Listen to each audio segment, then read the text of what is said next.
ಎಲ್ಲ ನನ್ನ ಜಿಲ್ಲಾ ಸಚಿವರಾದಂಥ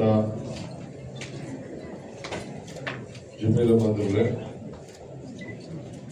ನಮ್ಮ ಕಾಂಗ್ರೆಸ್ ಪಕ್ಷದ ಮಾಜಿ ಅಧ್ಯಕ್ಷರಾದಂಥ ಅಲ್ಲಪ್ಪ ಅವರೇ, ಸಂಸತ್ ಸದಸ್ಯರಾದಂಥ ತುಕಾರಾಮ್ ಅವರೇ, ನಮ್ಮ ಎಸಿಸಿ ಪ್ರಧಾನ ಕಾರ್ಯದರ್ಶಿ ನಾಜೀರ್ ಹುಸೇನ್ ಅವರೇ,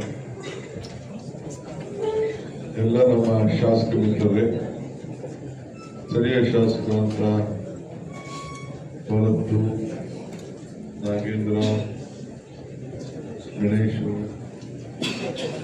ನಾಗರಾಜು, ಲತಾ ಮತ್ತು ನಮ್ಮ ಪಾಲನೆಯರು, ಗೋಪಾಲಕೃಷ್ಣ, ಮೂಢಾಧ್ಯಕ್ಷರು,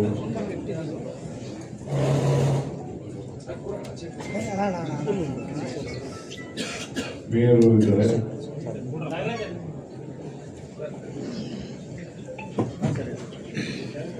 ಪಕ್ಷದ ಅಧ್ಯಕ್ಷರಿದ್ದಾರೆ, ಅಲಂ ಪ್ರಸಾದ್ ಅವರು ಎಲ್ಲ ಮುಖಂಡರು ಕೂಡ ಆಗಿದ್ದಾರೆ. ನನಗೆ ಬಹಳ ದುಃಖ ಆಗ್ತಾ ಇದೆ. ನಾನು ಕೆಲವು ದಿನಗಳ ಕಾಲ ಈ ಜಿಲ್ಲೆಯ ಸಚಿವನಾಗಿ ಕೆಲಸ ಮಾಡಿದೆ. ತಿಂಗಳುಗಟ್ಟಲೆ ಇದ್ದು ಈ ಜಿಲ್ಲೆಯನ್ನು ನೋಡಿದ್ದೆ. ಈ ಜಿಲ್ಲೆ ಶಾಂತಿ ಬೀಡಾಗಿ, ಶಾಂತಿ, ಜನ ಉದ್ಯೋಗ ಕಳ್ಕೊಂಡಿದ್ರು ಕೂಡ ನೆಮ್ಮದಿಯ ಬದುಕನ್ನ ತಾಳ್ತಾ ಇತ್ತು. ಇವತ್ತು ಈ ಬಳ್ಳಾರಿ ನಡೆದಂತ ಘಟನೆ ಇದು ಬಹಳ ನನ್ನ ಮನಸ್ಸಿಗೆ ಬಹಳ ನೋವನ್ನ ಉಂಟು ಮಾಡಿದೆ. ಎಲ್ಲ ಕಾರ್ಯಕರ್ತರು, ಶಾಸಕರನ್ನ ಕಳಿಸಿ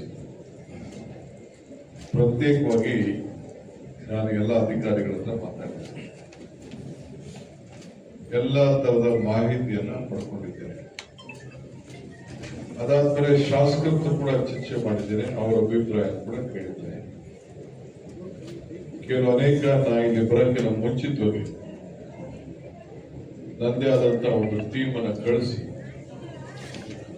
ಗುಪ್ತವಾಗಿ ಅಧಿಕಾರಿಗಳ ಹತ್ರ ಮತ್ತು ಸಾರ್ವಜನಿಕರಲ್ಲಿ ಏನೇನು ನಡೀತು ಅಂತ ಹೇಳಿ ವಿಚಾರವನ್ನ ತಿಳಿದಿದೆ. ಸತ್ಯ ಯಾರು ಮುಚ್ಚಾಕ್ಲಿಕ್ಕೆ ಸಾಧ್ಯ ಇಲ್ಲ. ರಾಜಕಾರಣ ಇವತ್ತು ಬರ್ತದೆ, ರಾಜಕಾರಣ ಹೋಗ್ತದೆ. ಆದ ಇತಿಹಾಸದಲ್ಲಿ, ಬಳ್ಳಾರಿ ಇತಿಹಾಸದಲ್ಲಿ ಹಿಂದೆ ಏನು ಘಟನೆ ನಡೆದು